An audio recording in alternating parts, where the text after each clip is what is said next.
Сайн байцгаана үзэгчдээ. Жаргалын төвөл нэвтрүүлгийн маань шинэ дугаар танаа гэр бүл зочлон хүрж байна. Тэгэхээр энэ өдрүүдэд дэлхийд даяараа дэлхийн гэр бүлийн баярын өдрийг тэмдэглэн өнгөрүүлж байна. За бид энэ удаа Нарантуй агчгаа зочноор ураад байгаа юм.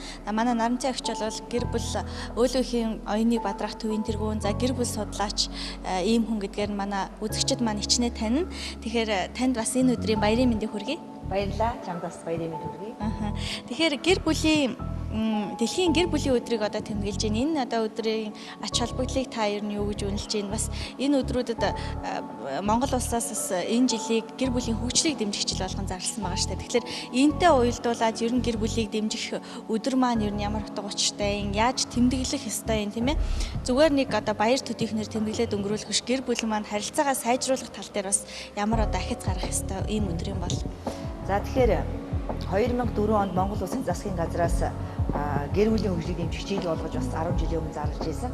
Тэгээ энэ цаг үеэс эхлээд дэлхийн нийтээрээ тэмдэглэдэг гэр бүлийн баярыг 2004 оноос эхлээд манай монголчууд тэмдэглэж ирсэн.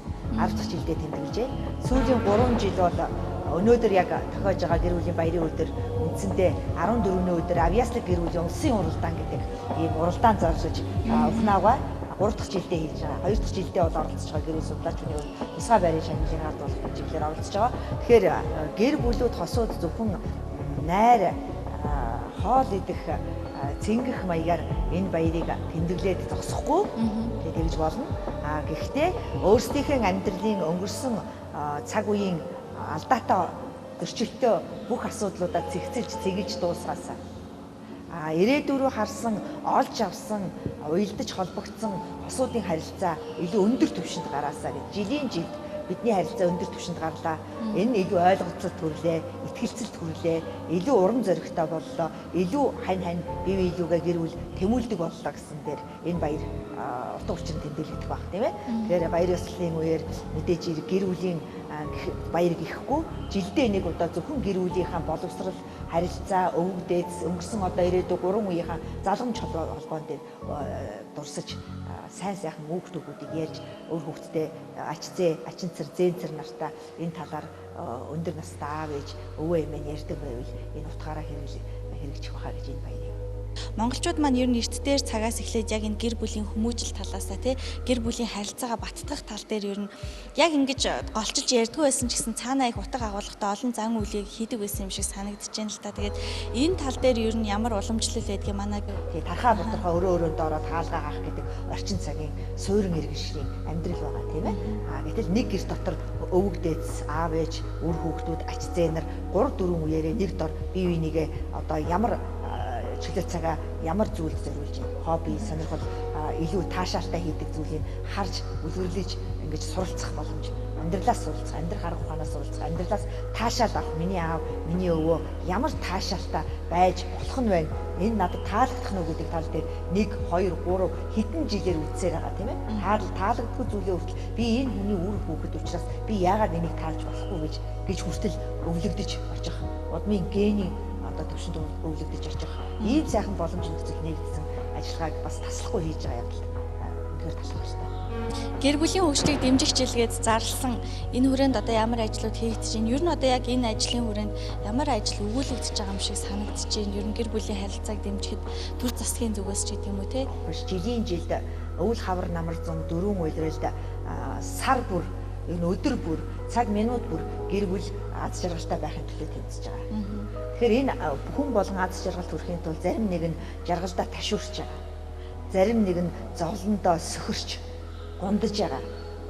Тэгэхээр ерөөсө бүх гэр бүлүүд өдөр бүр өглөөнөөс орой болтол энэ гэр бүлийн харилцааг сайн сайхан амьдралд хөгжилд хүрэхийн тулд тухайлд зарласан гэж үзэхгүйгээр хайртай хүндээ зориулж утга төгөлдөр амьдрах.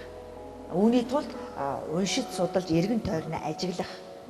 Ямар гэр бүлүүд их олон цагаар хамтдаа инээж хөөрч байна. Ямар гэр бүлүүд их олон цагаар бие биенээ харахгүй, тийм ээ? Хаана юу хийгээд явааг нь үр хүүхдээ аав ээжээ хаана ямар хөдөлмөр эрхлээд ямар бүтээл гаргаад явааг нь мэдэхгүй. Бас маш олон гэр бүлүүд байна нийгэмд. Тэр энэ л биднийг жоох юм холтгож харилцаанд наан цав үүсэх, зөрчил үүсэх, үл ойлголцол үүсэх ийм суурь тавигдаж байгаа. гэж ингэж үздэг. Тэгэхээр аль болох 7 хоногийн 2 өдөр ажиллаж байгаа юм уу? Аль эсвэл одоо 24-72 амарч байгаа юм уу? Аль эсвэл янз янзын ажлын мэргэжлийн шалтгаанаас одоо хүмүүс ажилдаа гэртээ цаг зориулах хэрэгтэй байгаа. Тэгэхээр гэртээ цаг зориулах боломж болцоо бүрийг хайртай хүнтэйгээ нэгдэж уусгах зориулаасаа тийм ээ зориулаасаа ямар ажиллагаанууд өгүүлэгдэж байгааг бол тэр хүмүүст одоо телевиз их олон телевизээр харьцангуй Монгол орнд тэгээ амьдралын их далаад аз жаргалд хүрэх сайн сайхан амьдралтай хүмүүсийн туршлагыг бол аль болох л үзүүлээд байгаа. Аль болох л одоо харуулад байгаа. Телевиз болгон дээр өөрийн гэсэн хувь заяач байдаг юм уу? Гэр бүлийн сайн сайхныг үзүүлсэн жаргалын төвлөж гэдэг юм уу? Тийм ээ. Энэ телевиз болгон л өөрийн гэсэн бодлогоор гэр бүлийн хүний хөгжлийн сайн сайхан дээр тулгуурласан нэвтрүүлгүүд байгаа ч гэсэн хангалтгүй байна. Байгаа ч гэсэн хангалтгүй байна. Тэгэхээр ер нь хүн бүр одоо гэр бүлээрээ нэгдэхийн төлөө амьсгалж байгаа амьдралын утга учир нь гэр бүл нэгдэж энэ гэр бүлийн нэгдэл дээр тулгуурласан үндэстэн бат бэх байх хөгжил өндөрт гарах дэлхийн өндөр хөгжилтэй орнуудаа өрсөлдөх хэмжээнд хүрнэ гэдгийг маш сайн ойлгох. Өөрсөндөө байгаа нөөц бололцоог маш их ашиглахыг төр засгаас хувь хүмүүс аав ээжүүд их дэлгэрүүлэх хэрэгтэй. Айлаас ирэхээс авдраа авах гэдэг.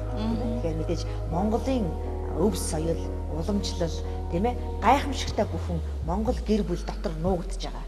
Энэ нуугдж байгаа зүйлийг одоо ирж олох ажиллагааг хийдэг систем Монгол байх байгаа. Тэгээд яг ингээд жирийн амьдарч байгаа байдгаараа өвөг дээдээс уламжилж авсан ёс заншлыг бичигдээгүй дүрм журмыг гэр бүлдээ их сайхан хадгалаад явж байгаа гэр бүлүүд харьцангуй олон байгаа. Гэвч тэд бол хүчгүйдэж байна. Гадаадын урсгалыг нэлээд өндөрт тавьж орж ирсэн. Гадаадаас үлгэрлэн дуурайсан Монгол гэр бүлийн уламжлалт энэ сайн сайхан харилцааг нэлээд үүсгэсэн ийм харилцаанууд өндөрт яригдаж, өндөрт телевиз хэвлэл мэдээлэлээр сурталчлагдаж байгаа. Тэгэхээр энэ чөлөөт эдийн засгийн чөлөөтэй хүн, эрх чөлөөтэй хүн гэдэг би хинээс ч хамааралгүйгээр баг гэр бүл болохгүйгээр аз жаргалд хүрнэ гэсэн үзэл бодол аюул хүчтэй яваад байгаа учраас чи хэн нэгнээс хамааралтай байна гэдэг чинь аз жаргалгүй биш үү? Хэн нэгэн чамтай хамааралтай чиний өмнөөс тийм ээ чиний өмнөөс чиний асуудалд санаа зовж яг өөрт тохиолдсон юм шиг чиний хань чиний асуудалд санаа зовж өг нь бол аз жаргал байхгүй. Жирийн амьдралтай гэр бүлүүд төр засгаас маш сайн дэмжиж өгөх хэрэгтэй байна. Энүүгийн дэмжиж өгөө. Аз жаргалтай амьдрахын тулд эдийн засгийн хөшүүргүүд маш сайн амьдраад 5 жил амьдрсан. Сайн амьдраад 10 жил амьдрсан хосуудыг нэг удаагийн боцолтгүй тусламжаар хөхүүлэн дэмжиж гэр бүлийн бизнес эрхлэхэд нь гэр бүлийн эдийн засгийн эрх чөлөөнд хүрэхэд нь эхлээд хоорондоо нэгдсэн гэр бүлүүдээр тэр зээл тусалцааны ажиллагаануудыг хийж ивэл бусад хүмүүс сайхан тогтун гэр бүлтэй болъё дараа нь улсаас дэмжлэг авах юм байна гэсэн бодол хүртэл орж ирнэ. Гэр бүлийн үнц нь яг юундаа оршдог юм бэ? Олон хүмүүс бол мэдээч өөр хүүхэд их байх та хамгийн зүйл нь гол чухал зүйл нь өөр хүүхэдтэй байх гэдэг. Одоо бол ер нь хамтран амьдрагч гэдэг нэрээр өөр хүүхэдтэй болохоос татгалзаж байгаа олон гэр бүл бас байна л да. Аминчхан үзэл нэлээд өндөрт хөгжиж байгаа. Би надад намааг гэдэг энэ үзэл бодол үг яриа энэ үйл хөдөлгөөнийг хийсэн маш олон хүмүүс хамтран амьдрагч би хариуцлага үүрэхгүй шүү. Хамтран амьдрагч гэдэг бол би чамд тохиолдсон ямар ч уу гашуу дээр чамд тохиолдсон ямар ч үр хөвгттэй болсон асуудал дээр би огт хариуцлага үүрэхгүй шүү. Нөгөө эмэгтэй тгий болж гин. Энэ харилцааг бол хамтран амьдрагчийн харилцаа гэж ярьж байна. Нууцаар амаргалах. Хайртай насан туршдаа үрд хайрлана гэсэн ханиасаа урвсан урагч сэтгэл. Зүгээр эхлээ салчих хэрэгтэй. Тэгээд өөр бүсгүүд хайртай болсноо зарлах хэрэгтэй. Аль эсвэл хоёулангийн би авч явж чадна гэдгээ зарлан тунхаглах хэрэгтэй. Энэ миний нууцаар амаргалдаг бүсгүй би 7 хоногийн хагасаа бүтэн санд энэ бүсгүйдээ очино. Чи миний үндсэн их хатан би 5 өдөр чам дээр байна.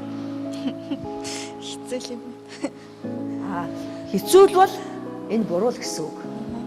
Амархан сонсогдчихвэл энэ байх ёстой асуудал. Энэ хэцүү сонсогдчихвэл энэ байх ёсгүй зүйл гэж. Буруу дадал зуршил гэж. Энэ ард иргэд бодох хэрэгтэй.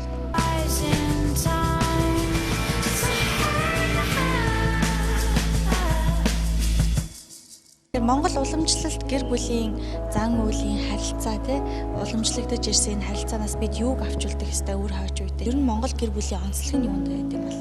Ихэн хөвлөд хүн үүсгэс эхлээд тулгар ихийг хайрч инкрилж хүнд ачлаас чөлөөлөх хамгийн сайхан байгальд хамгийн сайхан тижээлэх хоолыг идвэж маш хүндэтгэлтэйгээр хүндэлж харилцах гэдэг. Зөөлөн дуугаар ярих гэдэг зан үйл.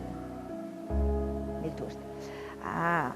Тулгар биетээ их хүн болж байгаа эмэгтэй архит тамхи завхаарл бусад ийм хортой үйлээс бие ангид цэвэр ариунаар авч явах гэдэг. Энэ зан үйл.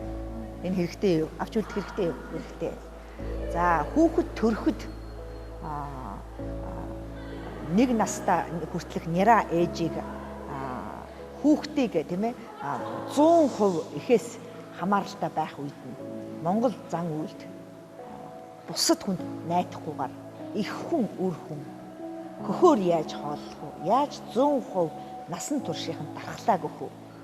Хөхөөр хооллох гэдэг энэ сүүлийн үед 2 жил гэж байгаа. Би бол одоо 6 жилч болсон, 8 жилч болсон. Хүүгээ бол би 8 нас хүртэл хөхөө өгч байсан. Энэ бол зөөлөн сэтгэл, хайрлах, инрэх, ирээдүйн одоо нөхөр эхнэр болох боловсрол энэ зан үйлээс үүдэлтэй. Зөөлөн сэтгэлтэй байх энэ боловсролыг эхийн хөхөөр хооллох гэдэг энэ одоо зан заншил хэрэгтэй юу? Энэ хэрэгтэй. Тэгээд бодол үйлдэлээр хар алуурчин хар энерги цацахгүй хараалаар биш ерөөлөөр ярих нэраа хүүхдэд айлд хэрүүл явган хэрүүл хийхгүй ийм хатуу хуйлтай энэ зан үйл мөн. За нөхөр хүний хань болж байгаа, хүний эцэг болж байгаа, багш болж байгаа хүн биедээ авч явах фэрүүд байдаг. Тийм ээ? Тэгээ үр хүүхэд нь гарч ирэх дөгсөн тулгар биетэй эмэгтэйтэй маш олон ирчүүд хөндлөнгийн харилцаа хийж байгаа. Энэ хийсэн харилцаанаас үр зулбах төрөлхийн одоо сэтгэл зүйн хувьд гэмтэлтэй хүүхдүүд гарч ирэх. Ерөөсөө гарч ирсэн хүүхдүүдийн 190% нь төрөлхийн гэсэн ийм эмгэгтэй хүүхдүүд гарч ирж байна. Энэ юунаас шалтгаалсан? Их хүн хань ижлийнхэн эвгүй буруу харилцааг харж тээсэн учраас эхээс үрд дамжих ийм хорлолууд байдаг. Энийг бол манай хүүхдээс маш хатуу чанд авч явдаг байсан. Маш цэвэр байх ёстой. Энэ хүүхэд зулбан, хүүхдэд муу, ад зэтгэр шүглэн гэсэн. Тэгээ дээрэс нь манай хүүхдээс ийм 3 нүглийг хатуу ярьдаг байсан. Тэгээ бичдэггүй 3 нүглийг хатуу ярьдаг байсан. Энэ зан үйлд орох уу орно. Гэр бүл сална гэдэг хамгийн том нүгэл, үр хүүхдийг өнчрүүлнэ гэдэг 2 дахь нүгэл, үгээгүй эс тэтгэнэ гэдэг. Ядууст өглөг өгөхгүй бол 3 дахь нүгэл гэдэг. Энэ 3 том амьдралын хуулиар ерөнхийдөө явж ирсэн. Тэгээд сэвлэг үргэн, нэр хайрлна. Ерөөсөө ингээд сонирхлоороо эцэг ихэн өөрсдөө хийдэг гэр бүлийн нэг ч ажил байхгүй шүү дээ. Үргэлжил өвгдөөс өнгөрснөөсөө зан үйлийн дагуу хийдэг. Тэгээд энэ чинь жилийн жил төрсөн өдөр гэж хийхгүй шүү дээ. Таймтай баяруудыг зан үйлээрээ хийдэг. Тэгээ 90 цент хүрлээ олж ийн тийм ээ 90 цент. Өглөө орой охин үрийг Монгол их хүн охин үрийг төрснөөс нь ихсүүлээд хүний нөхөр болон болтол нь угаалга оройдоо өглөөдөө хийдэг. Энэ зан үйл одоо алдагдсан байна. Тийм учраас бэлгийн замын маш их өвчин дэлгэрсэн байгаа тийм ээ. Тэгэхээр энэ зан үйлүүд нэлээд устж байгаа учраас эмэгтэй хүн ариун нандин байдлыг маш их хөсөр хайж байгаа учраас зан үйлийг үл ойшоосон учраас огоорсон учраас эмэгтэй хүний өөрийнх нь биед маш олон өвчин эмгэг маш залуу бүсгүй хорь гарсан савны хортой хоргүй хавдарт энэ юу гэсэн үг юм? Дандаа сав сайл бэлгийн ажиллагаатай холбоотой энэ эмгэгүүд гарч ирж байгаа. Тэгээ энэ байх ёстой юм уу? Байгаа л ах уу? Энэ байхгүй байж болох байсан. Эннээс сэргийлж болох байсан гэрүү зан үйлээд эдэлсэн бол. Тэгээд бас танилцсан залуутайгаа бүсгүүтэйгээ дээр нэгтгэх энэ зан үйл бас байна. Цайны бэр гуйх зан үйл гэж байна. Бэр гуйхад яаж чих вэ? Энэ бүгдээр яг зан үйл дээр ирэхээр л одоо гэр бүл болгож байгаа хүмүүс өөрсдөө ингэж суудаг штэ. Хинээс асуух уу, хаанаас асуух уу, хаанаас унших уу, яах уу гэж ингэж асуудаг байхгүй юу? Тэр энэ хэрэггүй зүйл биш, хэрэгтэй зүйл. Одоо ч хэрэгтэй. Дэлхийн үндэстэнгээс онцлогтой ганц зүйл бол Монголын уламжлалт зан үйл. Бүгдийг даг гэж хэлэхгүй. Ятгнаа л өөрийнхөө амьдралд тохиолдох тэр харилцаанууд дээр зан үйлээ. Хадам худууд та яаж харьцах вэ? Хадам худууд хоорондоо ингээл хотголдаал чи бидээ тулаал ингээл байх уу? Тийм байхгүй. зан үйлэр бол энэ чинь ураг төрлийн хол нь эмэгтэй хүн цагаан зэр нутаггүй гэж эмэгтэй хүнийг авсан одоо залуугийнхаа аав ээжийг төрснөөс илүүтэйгээр хайрлаж тэр гэр бүлийн удам судрыг төрүүлж яах гэдэг утгаар явдаг болохоос би миний аав ээж рүүгээд нөгөө бүсгүүчүүд эрчүүдийг дандаа өөрийнхөө гэр бүл рүү илүү татах тийм хандлага ажиглагдаад байгаа тийм ээ. Тэгэхээр эр хүнийхээ ээж авыг дээдлэх, эр хүнийхээ одоо гэр бүлийн гишүүн болж байна, удам судрыг тээгч болж байна гэдэг чиглэлээр эр хүн талдаа ерөөхдөө хандлага хүүхдүүдээ одоо нөхрийнхээ аав ээжийг илүүтэйгээр хүндлэх биш. Яг тэр удам судрын үргэлжлэл чи төрүүлчихсэн.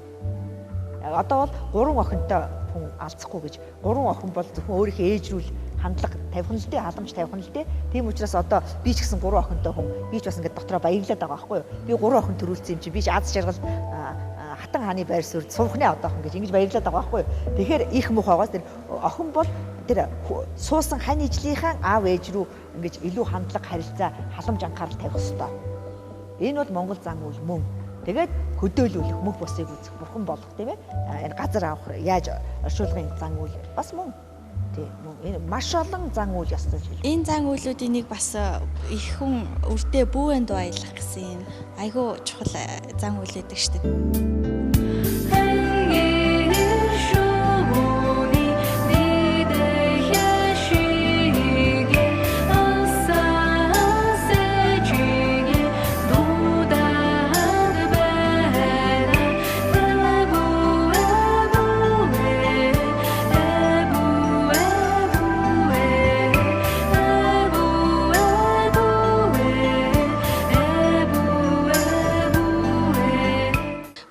Аяснаар ер нь ямар ач холбогдолтой юм та түрүү хэллээ шүү дээ эхийн сүгээ бараг 8 нас хүртэл нөхүүлсэн ингээд энэ дээр бас нэг юм танд ажиглагддггүй ер нь одоо зан харилцааны хувьд дээр те ямар одоо бусад хүмүүсээс ялгагдаж гин үү те энэ тал дээр нэг бас зөвлөгөө өгөөч. Угжаар өссөн хүүхдүүд муу гэж байгаа юм биш л дээ. Угжаар өсчин л дөө.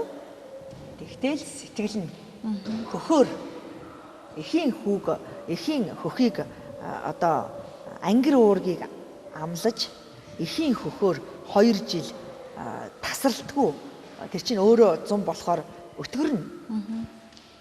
Шингэрнэ яг үнэ хав халуун наранд эхийн сүв шингэн яг өөрт нь хэрэгцээтэй болж гарна. Өвлийн хахир хүүртэнд өтгөрч шар тосн ингэж шаргалцсан сүв болж тэжээл болж орж ирдэг. Бүр байглаасаа цаг агаартай зогсож хөхний сүв өөр өгдөг.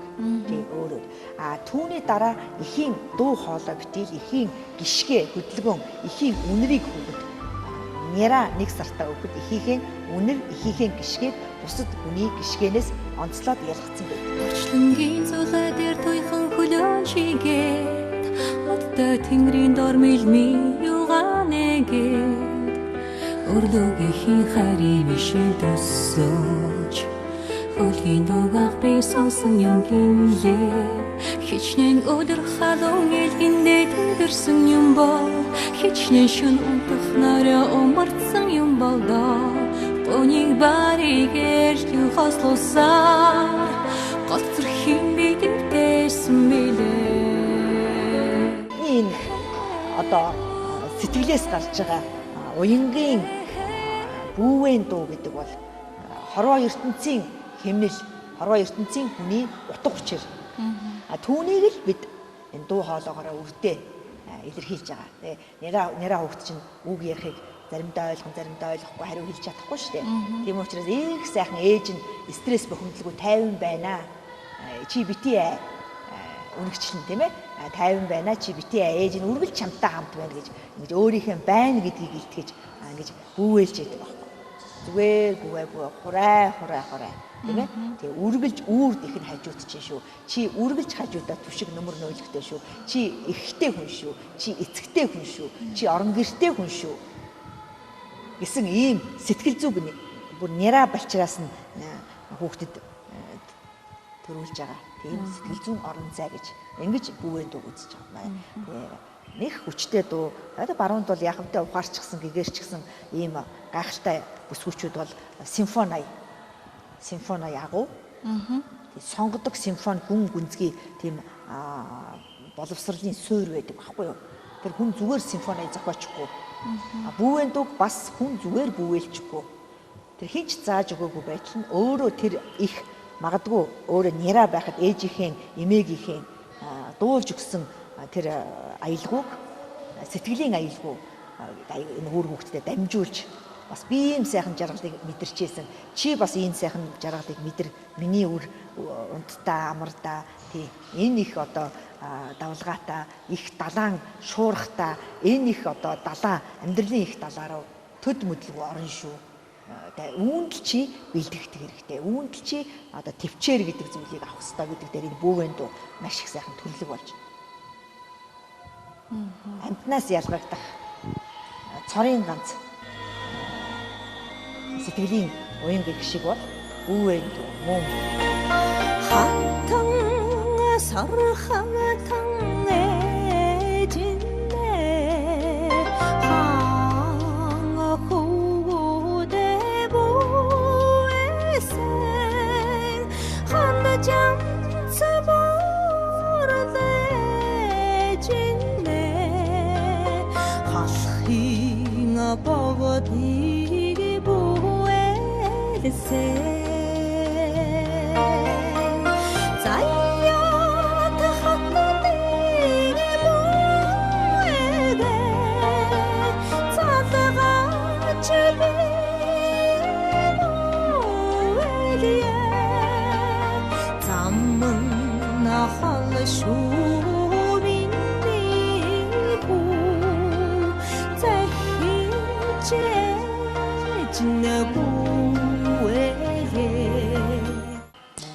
залуу бүсгүүчүүд тийм ээ чадах чинээгээрээ хамгийн одоо өр зүрхнээс гарсан тийм зөөлөн аялгаугаар удаан аялгуулж бүүвэлэх хэрэгтэй. Энийг бүүвэн дууг аялж сурах хэрэгтэй. Тийм өөрийнхөө төлийг хүртэл голсон инг ботхоо авахгүй байхад хуур татаж бүүвэлэхэд авдаг штеп. Яг л тэнтэй адилхан штеп. Энэ олон хүүхдүүд ээжээ голвол яа би гэдэг байхгүй юу? Чи хүүхдээ бүүвэлэхгүй маа. Чи хүүхдээ зүгээр сэгсрэх юм аа. Чи сэтгцийн өвчтөй болох юм аа. Тий. Биетэйгээ цуг ингэж хөдлөгдөг болохоос ингээд одоо ээжүүд бүр ингээд байдгаар нуулсан хүүхдийг бүр ингээд эргүү тусал ингэж сэгсэрдэг байхгүй юу? Тэр хүүхэд яаж ирүүл болохгүй ингэж байгаагүй. Чи айжхан өөрийнхөө биетэй цуг ингэж өөрөө хөдөлж хүүхдээ бүүвэлдэг байхгүй юу? Тэрийг хүртэл одоо хийх хэрэгтэй мүү? Одоо энэ ёс заншин шүү дээ. Уг нь.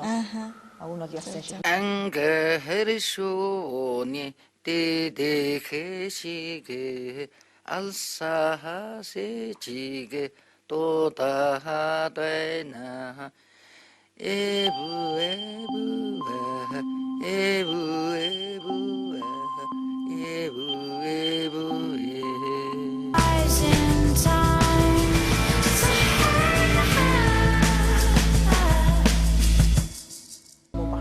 Өөлөгийн оюуны бадраах төвөөс зохиосон нэг гоё сайхан хүмүүст хүрсэн ажил нь бол энэ андгаа өргөх ёслол гэд болсон юм байлээ л дээ. Тэгээд би сүүл сонсчихсэн. Тэгээ энэ андгаан дээр бичигдсэн үг ч гэсэн өөрөө их утга агуулгатай цаана их учир жанцантай юм шиг санагдчихсэн.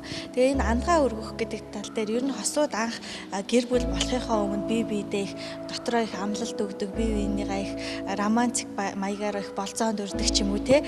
Иймэрхүү зүйлүүд их байдаг. Тэгээд явцын дунд хэдэн жилийн дараа ч юм уу те ингээд энэ зүйл мартагдах ийм зүйл байдаг л да. Тэгэхээр олон жил ханьсан гэр бүлүүд маань өөрсдийнхөө харилцааг одоо өчигдрийн юм шиг шинэ байлгахын тулд юу хийх ёстой?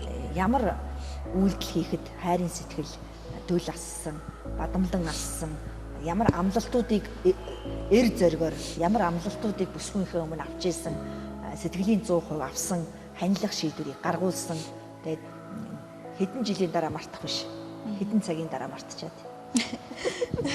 Хэдэн цагийн дараа мартчихад байна тийм. Тэгэхээр энэ хүмүүс ийм хачин болцсон юм уу? Юунд одоо би ертөнцийн хорвоогийн мөх бусыг үзэн үзтлээ хамтдаа шүү. Хоёулаа сайхан байна гэж ингэж яг нүдрүүн ширтэж ягаад ингэж хүмүүс хэлж ийсэн байхгүй юу? Би энийг чи бас манай хүч надад хэлж ийсэн би мэдэн штэ. Ингэж яа ингэж хэлдэг. Тэгэл энэ амьдралын аахар шаахар хөндлөнгийн аав ээжийн ахын дүүсийн найз нөхдийн нийгмийн хөгжил мөгжил энэ яриад байгаа олон зүйлд ингэж хүний тэр нөгөө амлалтууд нэг нэгээрээ мартагдана. Үн цэнэгүй болно. Тийм учраас анх амлаж исэн амлалтын эргэж сэргээх ажиллагаа гэж би гэр бүлийн тангараг өргөл. Өвгдээ зүр хоочтой Батбих гэр бүл үлдээнэ гэж. Салахын тулд гэрэлсэн биш. Сална гэж их ачгарч байгаа. Салахгүй тулд гэрэлсэн гэж би хэлдэг байхгүй. Чи салахгүй тулд гэрэлж гин. Аз жаргалд хамт очихын тулд гэрэлж гин гэж анх амласан зүйлийг баримтжуулаад хэрэлт болгондоо гаргаж ирж үз. Аюулгүй урчин л та гэж юм. Эргээд наа, эргээд урна. Эргээд наа, эргээд урна. Хэдэн сая удаа урах бол ийм аз жаргал гэдэг чинь хэцүү гэдгийг би тайлбарлах гэдэг шүү дээ. Аз жаргалд хүрнэ, Батбих амьдрал үлдээнэ гэдэг чинь Хэрваргийн аавын хүүгийн хийдэг ажил биш. Энэ бол асар үн цэнтэй, асар өндөр мэрэгжилтний гэр бүлийн мэрэгжилтний хийдэг ажил. Уг нь бол бид өвөг дээдсээс энэ мэрэгжилтний одоо суурийг авч генийн төвшөнд авсан уу? Авсан. Гэхдээ бид Батбих аз жаргалтай найр тавьсан амьдралыг энэ үр хөвгтөд үлдээнэ гэдэг дээр өөрснөө жаахан залхуураад байна. Залхуугасаа л болж бид хандаа хэлсэн амлалтаасаа хазаадаг. Гэр бүлийн андгаа Бурханаас заяасан учирлын бэлэгдэл буян заяаны ундрагын манлай хоролтоонотын амьд баг нь хослон амьдрахын арга бэлэг та хоёрын минь амьдрал тал шигэ тансаг болтугай хангаа шиг баян болтугай сэтгэлийн жагтаа нэгтгэн уйлаа итгэлийн дууга нийлэн аяллаа сүлтэн дээрх нар шиг бадартугай соёмбон дээрх загас шиг жарах тугай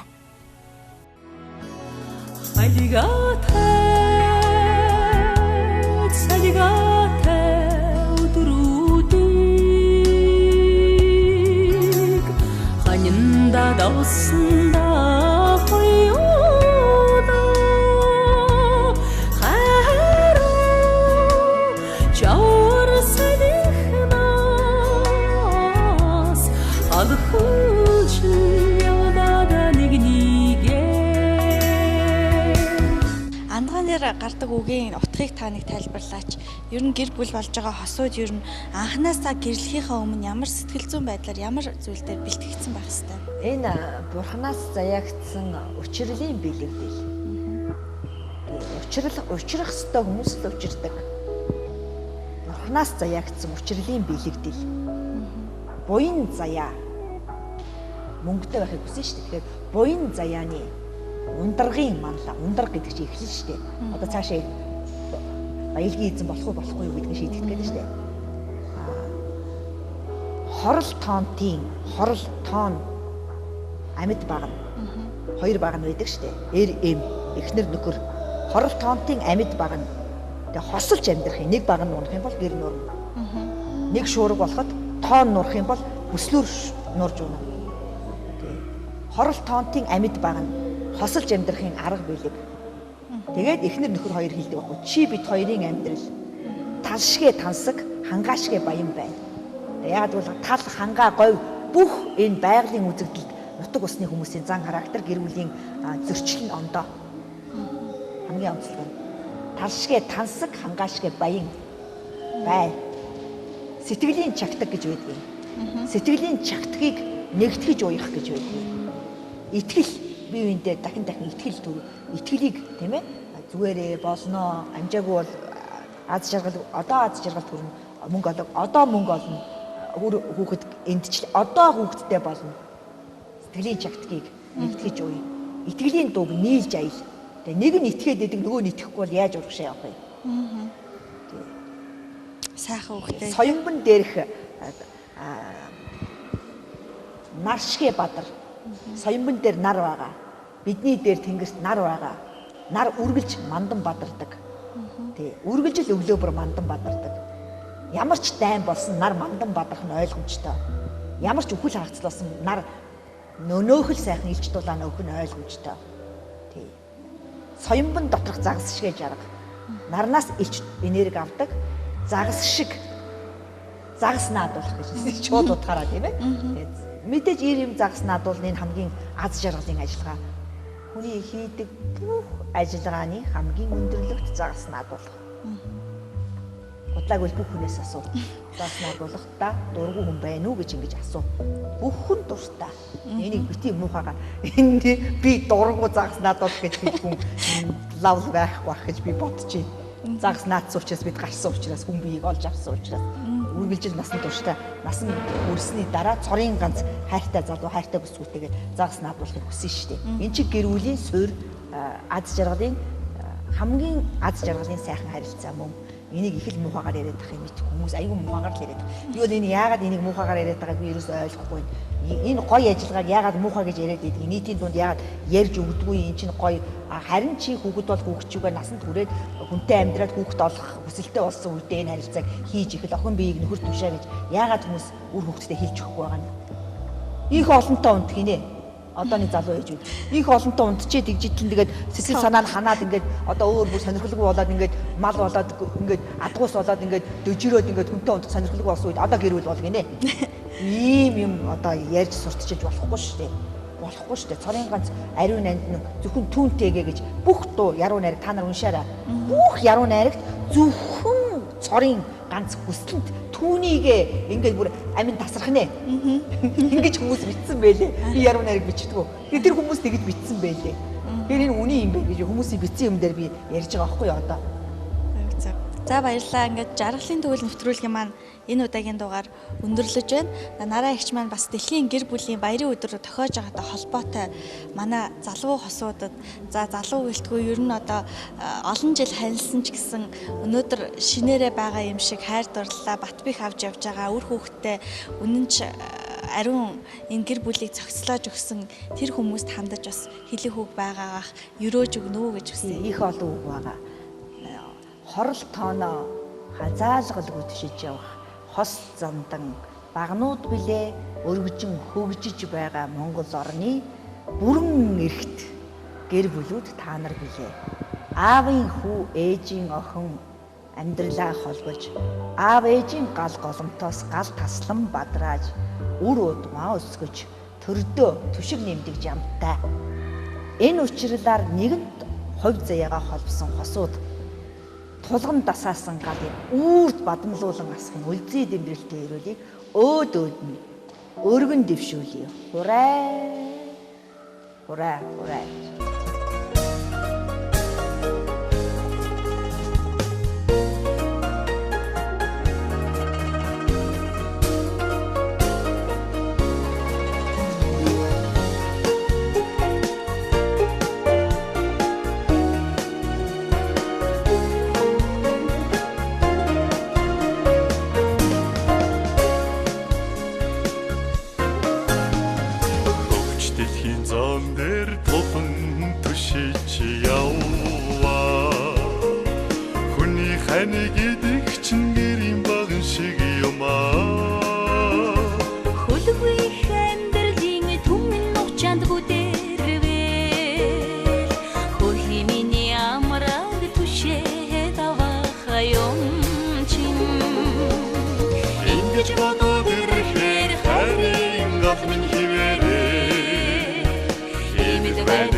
Жилийн